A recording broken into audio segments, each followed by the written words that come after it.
Today is the 70th anniversary of D-Day, the largest military air, land, and sea operation ever. More than 5,000 ships, 11,000 planes, and more than 150,000 servicemen stormed the beaches of Normandy, France.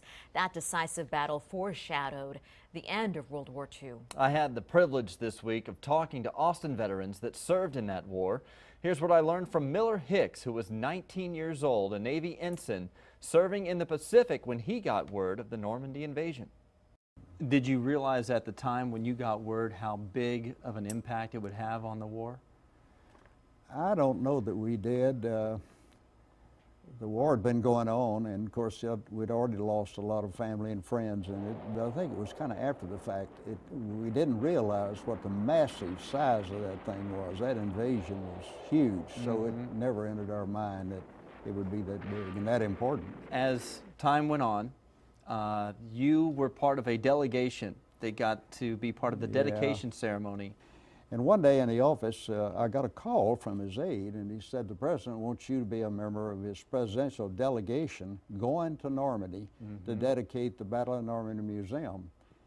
And I thought, well, that sounds great. We got there, and I found out that this guy that I'd heard so much about and never served under him, Admiral John Buckley, was the only other naval officer, and so he thought I was being sent along as an aide.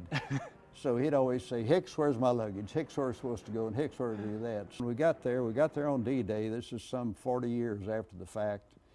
We got there, and it was very impressive. All the Allied nations had their honor guard there, and it was raining, and Buckley always wanted me standing beside him, and so we were standing there, and pouring down the rain, and it was a very emotional time. And all of a sudden, he looked up at me, and I saw tears running down his eyes. Now, that's an admiral with tears running down his eyes.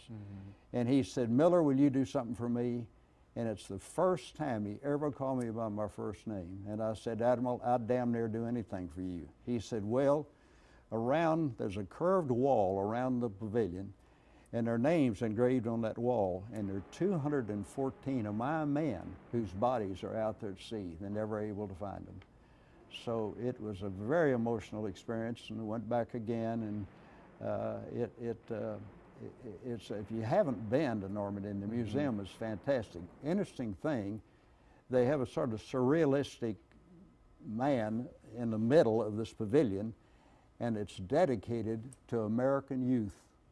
I thought that was pretty impressive. When you look at the beaches of Normandy and you think about the scope and the size of the mission and what they had to do, is it just unfathomable? While you're looking at the beach, you can just visualize what it must have been like. I just admire those guys so much.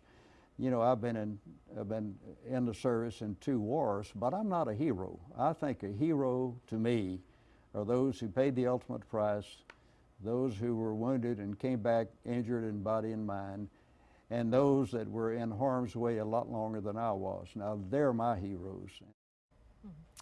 Mr. Hicks lives in a retirement community called Westminster, where 25% of the residents are veterans.